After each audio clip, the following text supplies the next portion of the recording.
Our climate is changing.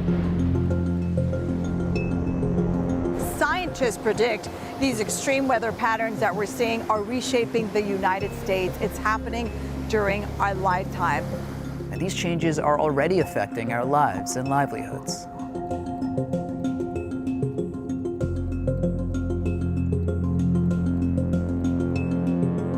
It's prompting some to wonder what the future of the place they call home will look like, or whether they'll be able to call it home at all.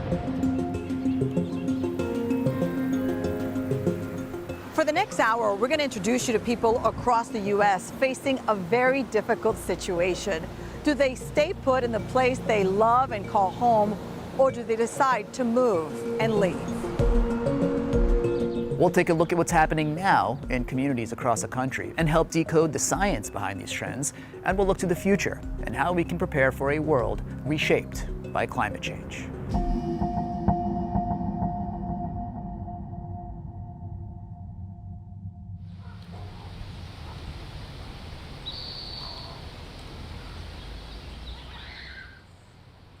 I wanted my kids to be raised in a serene, atmosphere and environment.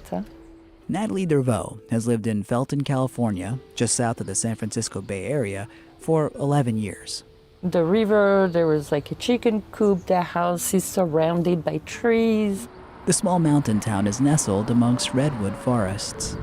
This is such a beautiful area. You feel at peace, you feel really rested here. You do feel the peace of the place, and then to know that what you experienced just a few months ago was something quite different. It has been atrocious.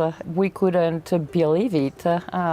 Even people who have been here for 5 decades never saw that, ever.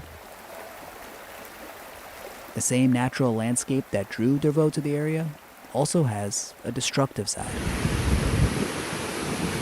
In January 2023, days of torrential rain swelled the river and flooded her Felton Grove neighborhood, destroying her home. You could see waves. That's how strong it was. The neighborhood is no stranger to periodic flooding, but the January storms were more intense than any Felton Grove has seen in recent years. While many of her neighbors' homes are elevated, Dervaux's is not, making her damage especially severe, particularly in the bedroom of her son. So you came down here around 5:20 to wake him up? Yes. And by the time I woke him up, the water was already coming through the wall in his room. I hate to even bring up this thought, but I mean, if he's sleeping through, imagine if he woke up to water on his body. I mean, how traumatizing. You don't want to go there. In less than an hour, the room was full of water, and from the room above, Dervaux could see bubbles coming up through the floorboards. I was trying to, play it cool for the kids, but I was really in panic mode. My daughter called 911 to be rescued. Dervaux grabbed her wallet, her phone, and her cat, and she and her family climbed into a rescue canoe. Her house has since been yellow tagged, meaning that for safety reasons, the family can't live there until the repairs are done. So they've been making do in 2 trailers since February. That's his bed of thick it is. And this is like the plank of wood here. Dervaux says her applications for FEMA disaster assistance have been denied several times. I'm trying to beg with FEMA to be helpful, to do something. And she was, I'm sorry, that's the process, but can I say a prayer for you? Thoughts and prayers. And I was like, and I just started crying. I mean, it's like that's the only thing they can help with. Without FEMA assistance, Dervaux was counting on her flood insurance to offset the cost of repairs. On the day we met her, she received a long-awaited check from the insurance company. When I found a check in a mailbox, I came back and I was like jumping, run the stairs, gave a big hug to the contractor, and I was, guess who is going to the bank? But the relief was short-lived. When she tried to cash the check, she was told she couldn't access most of the money until the construction was complete. I think that cashing my 401k is my next step. The contractor won't wait at the end of the work to be paid. And insurance headaches could become more widespread amongst California residents. Several major providers have stopped accepting new applications in the state for property and casualty coverage, citing increasing natural disasters and high construction costs. We had major wildfires. Yeah, we were evacuated for 10 days. Came within a mile of my son's house just over there. Longtime Felton Grove residents Sean and Vicki Weiss have seen it all, but say floods are the most notable disasters in their area. When it came to this most recent storm, how high up did this water get? The water itself was just below these lowest cross members here. I mean, so here it almost looks like a stream, but you just have to imagine rushing water tens of feet high. Vicki Weiss is a former realtor in the area and knows just how unbelievable that may seem. People, no matter how much you drum it into their heads and you go out and you show them the river, they stand there in the summer and look at it and go, this little trickle, are you kidding me? I had that experience this entire week standing in people's backyards that overlook either the creek or the river. We're not that far from it. It is peaceful and beautiful. Yeah. So it does take a leap of imagination if you haven't seen it before. Yeah.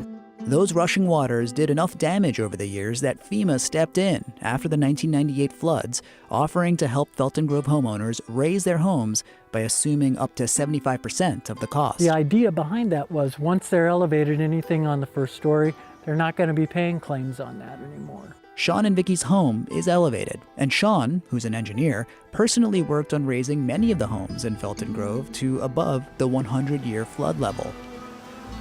The term 100-year flood is one of several used by the National Flood Insurance Program to determine the level of flood risk in a given area.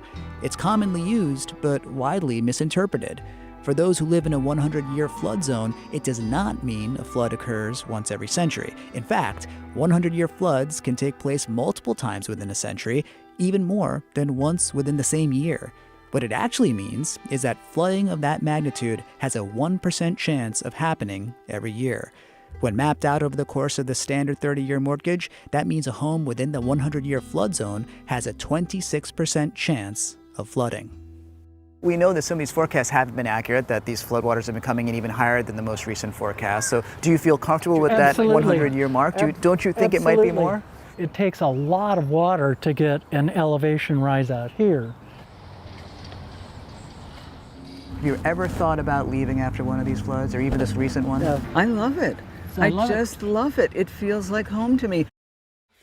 This is my new home. But Dervaux is not so sure she has a future in the neighborhood. After months of trying to rebuild, she is seriously considering selling her home once the repairs are finished. So if we had to make it a percentage, how likely are you to move?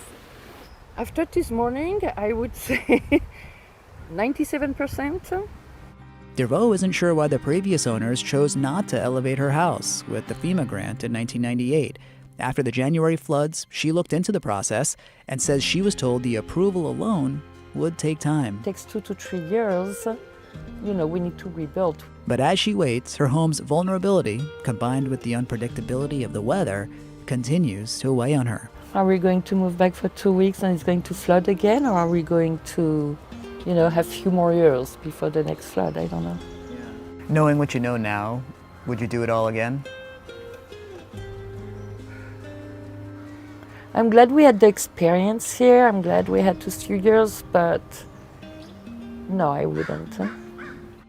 As residents grapple with the fallout of this historic flooding, people are growing concerned about how future events will shape this community.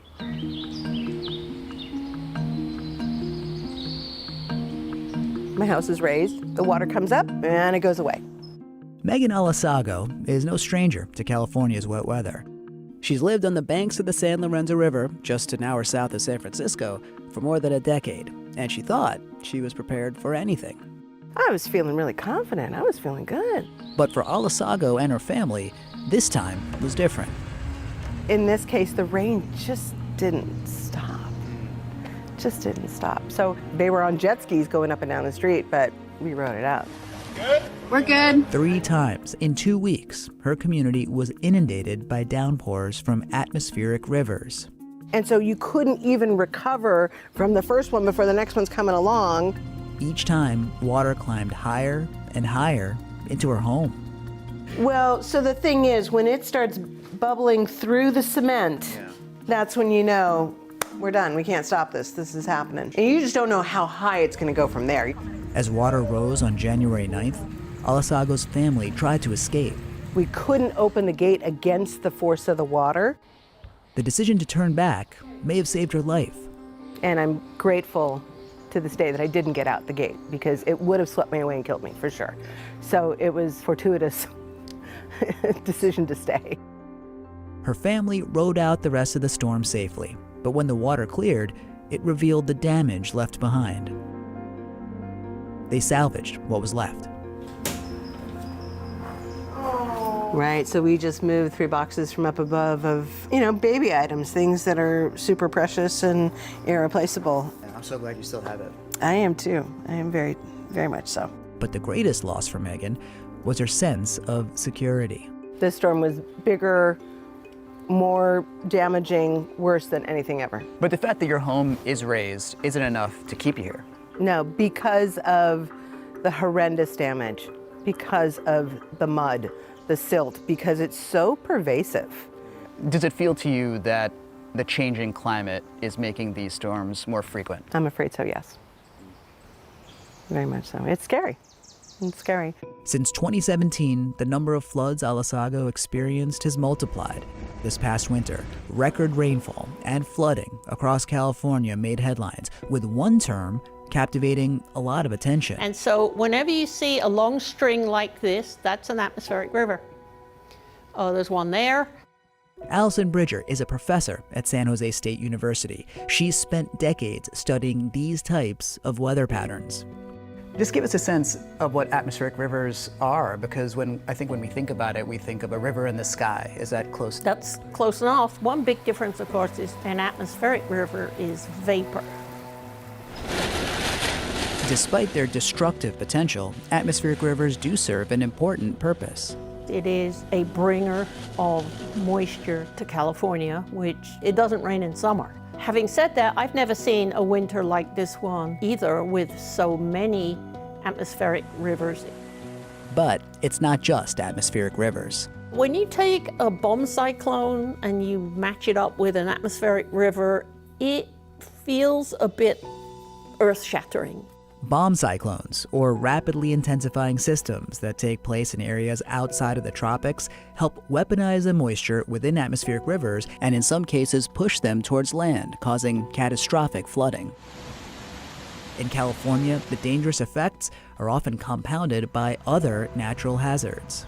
We've had a lot of wildfires here, and heavy rains from atmospheric rivers on areas that have been burned leads to mudslides, and those can damage housing, take lives just as easily as the wildfires themselves. Felton isn't the only community affected by climate change. These formerly once-in-a-lifetime events are happening with more frequency and intensity across the country. Whether we're talking about floods, droughts, hurricanes, or wildfires, scientists predict there will be few places immune from these climate events. 5 years, we've seen the shocking wildfires in northern Canada, seen huge temperature extremes. We've seen events like heat waves in India that almost bring life to a halt. In August of 2023, California was hit with a tropical storm. For many, events like these are shocking, but Bridger says they've been foreshadowed by decades of climate data and patterns. We'll have a big weather event that's somewhat unusual. And so in the early days, I would say, well, it's very hard to prove that it is climate change, but it's certainly in the right predicted by climate change. Now, I'm more likely to say, yes, of course it's climate change. We've been warning you for 25 years. Why haven't you done anything? Alasago is heeding that warning, but admits sometimes it's hard to hear the sirens over the sounds of home. The redwood trees, the air, the ions. It sounds like a version of paradise, and it feels like it on a day like today. It feels like it on a day like today. But Alasago also remembers the bad days. They are good. They're therapy bunnies. And although she has no current plans to sell the property, she and her family are looking forward to making memories in a new home. Phenomenal. It's beautiful. So it's still in Santa Cruz County, but it's up a hill. So I will no longer be dealing with flooding issues for sure. Higher ground, but not out of harm's way. wildfire issues for sure. I know that fire is going to be a big concern when I move there. So you're trading the risk that you have experienced of flooding to the possible risk of wildfires, and that feels to you like a safer trade-off? Safer is a tough word, Amrit. It's more about, this is pretty guaranteed.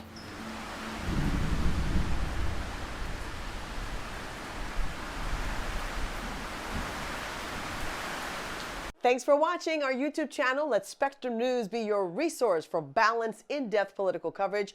And click the subscribe button here. You can also download our app and watch us on TV to learn more about the candidates, where they stand on the issues, and more. We'll see you then.